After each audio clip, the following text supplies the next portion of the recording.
Imana. I am a student in the Bachelor of Maths program in College for America at Southern New Hampshire University, and I am conducting this interview as a part of my academic work.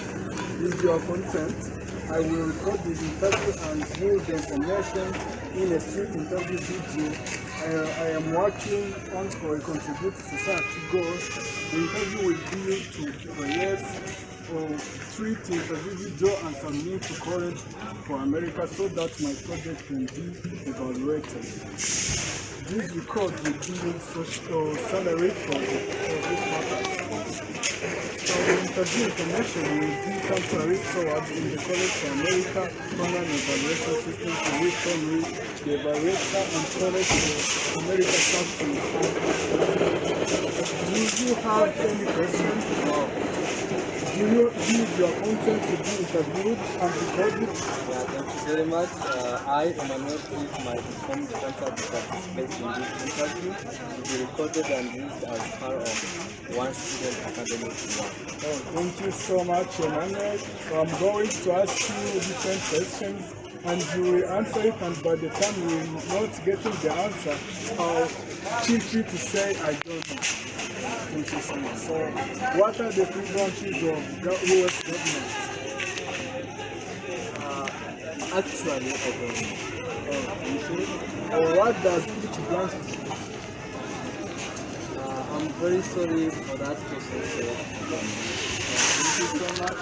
So Democrats and Republicans are the major parties of the USA. Can you name a third party?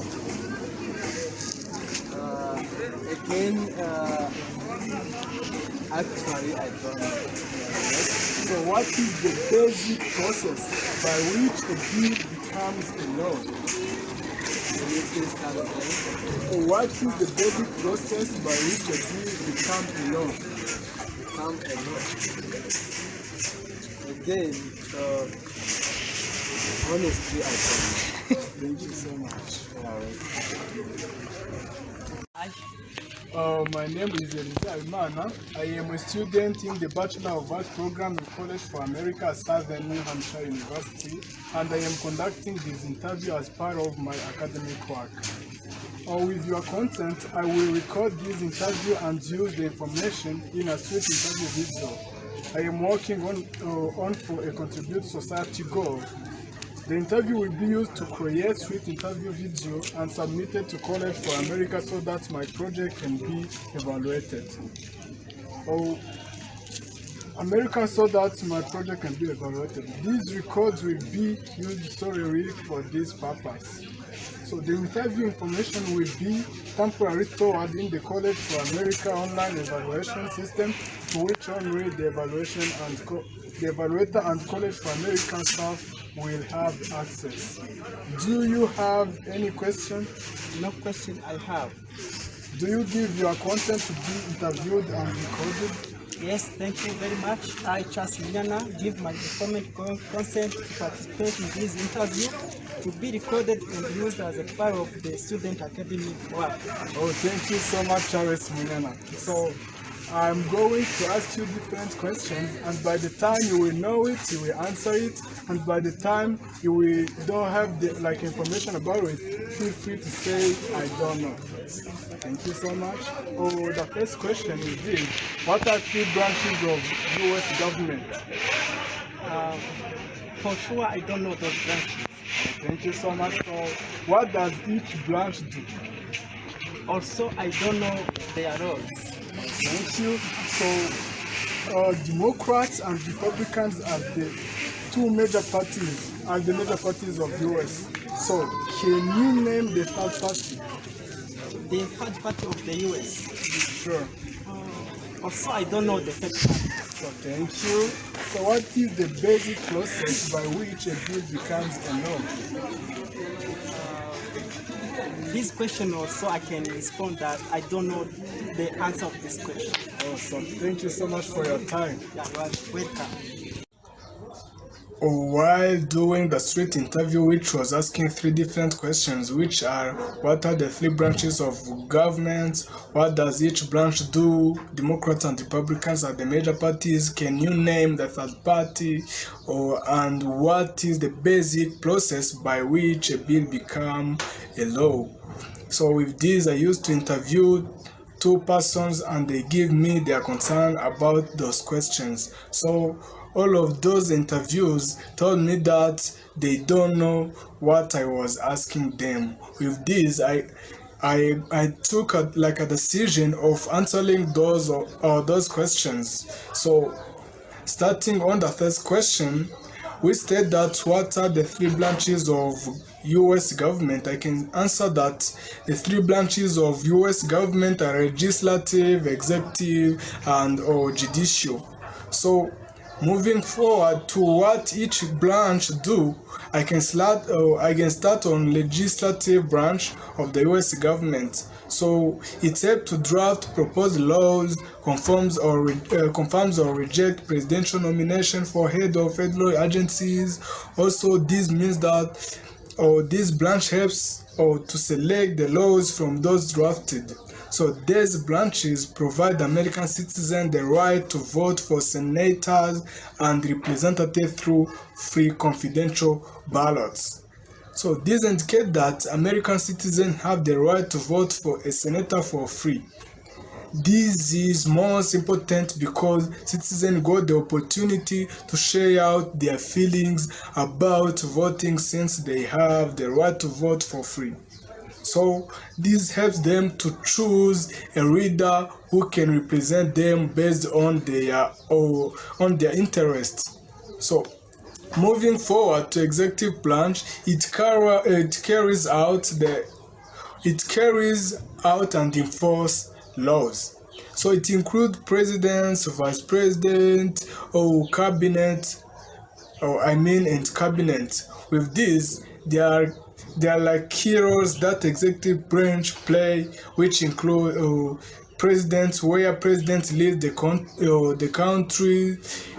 Again, the president is the head of state, leader of the federal government, and commander of chief of United States Armed Forces. Oh, on the other side, the vice president, he or she supports the president. Again, if the president is unable to serve, the vice president become a president. So cabinet members serve as advisor to presidents. They include the vice president, head of executive department, and other high-ranking governmental officials. With this, much of the work in the executive branch is done by federal agencies, departments, committees, and other groups. Yes, this infograph is showing the branches of US government. So here on the branches of US government, there are legislative, which make the law, executive, which carry out the laws, and judicial, which interpret the law. So in legislative, they include Congress, Senate, House of Representatives. So moving forward to executive, there is presidents, vice presidents, as well as cabinet. So in the judicial, there is Supreme Court and other federal court. Moving forward to the judicial branch of the US government, it interprets the meaning of laws, applies laws to individual cases, and decides if laws violate the Constitution. So these indicate that this branch put in application the laws to individual cases. So according to the House resources, I found that all these branches are connected since they help to ensure the government is effective and citizens' rights are protected.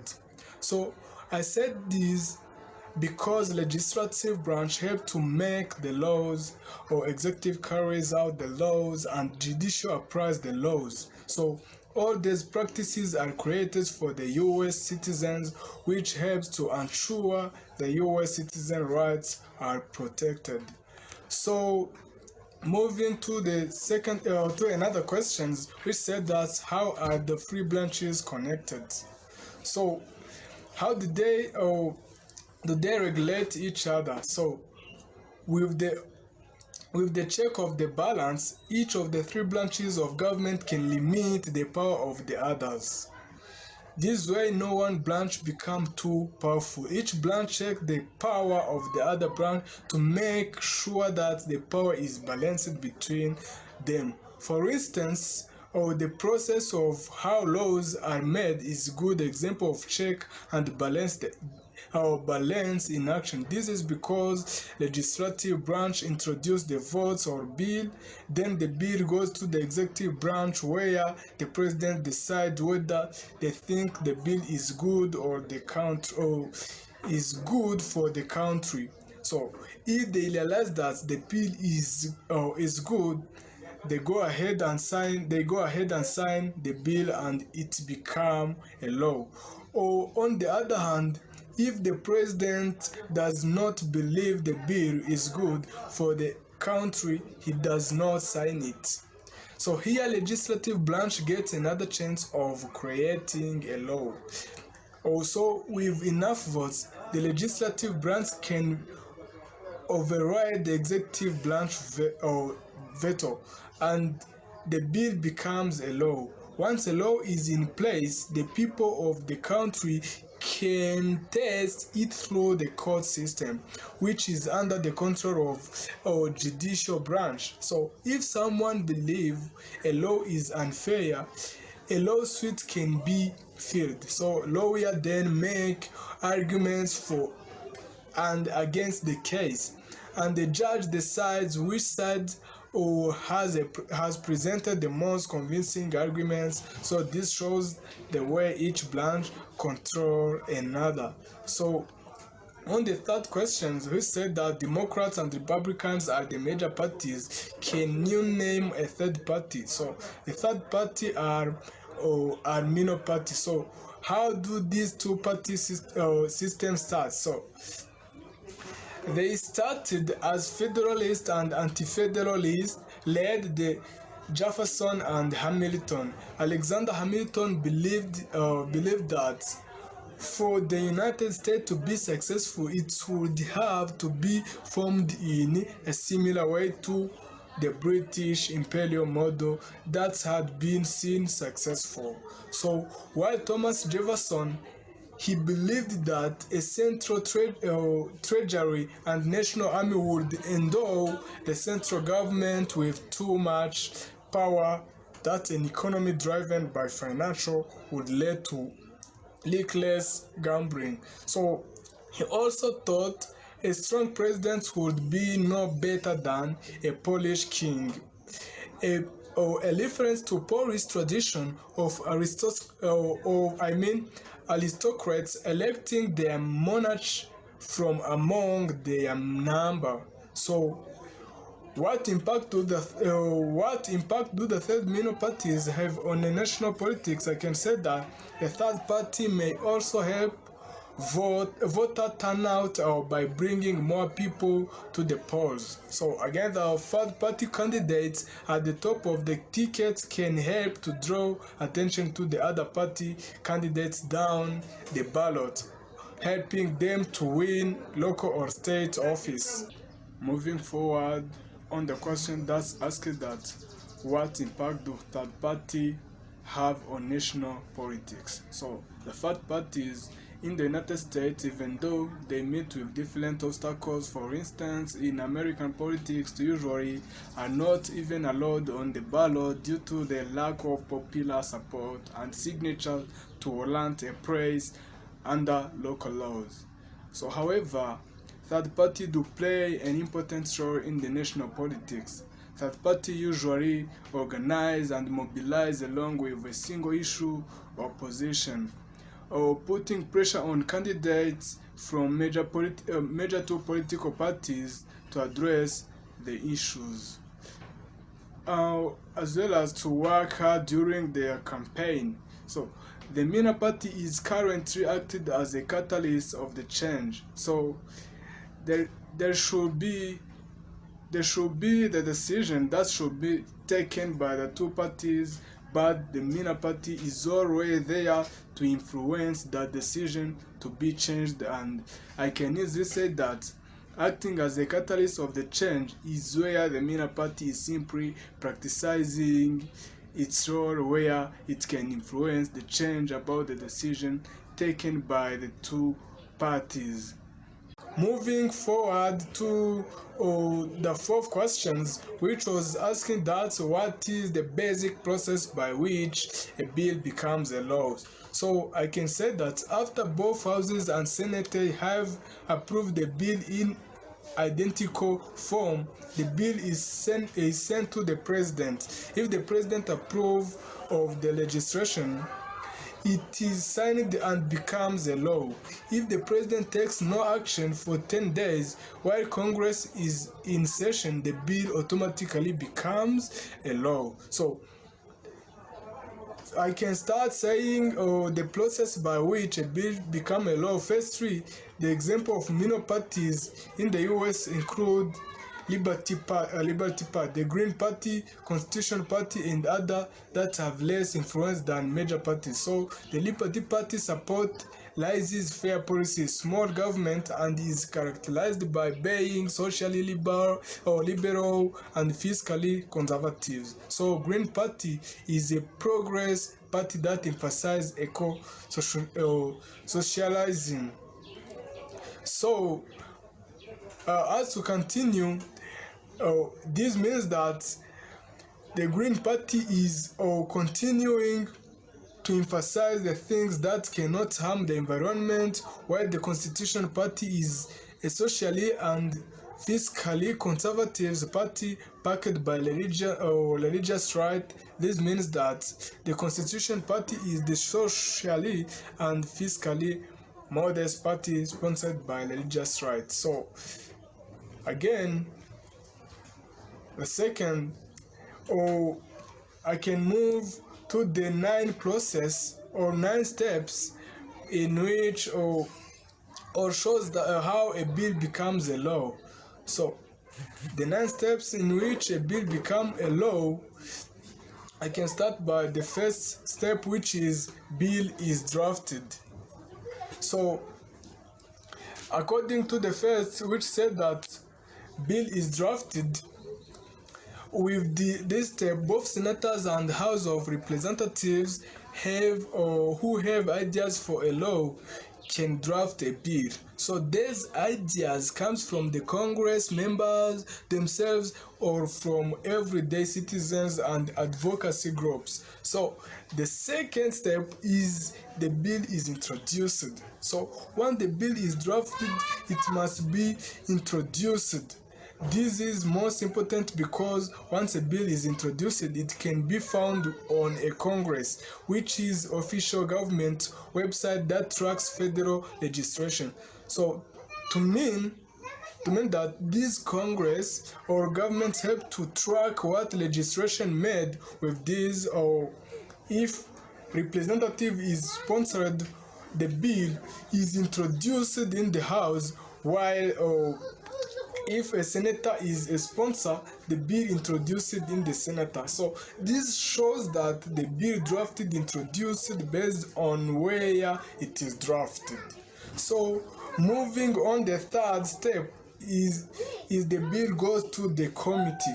So with this step, as a bill was introduced on the second step, it is passed to committee. Here both the House and Senate have the several committees composed of groups of Congress members who are particularly interested in different topics such as health or international affairs. So the community is here to help in judging what is good for community. With this, if the committee does not act on a bill, the bill is considered to be a deal. So the first step is the subcommittee review of the bill.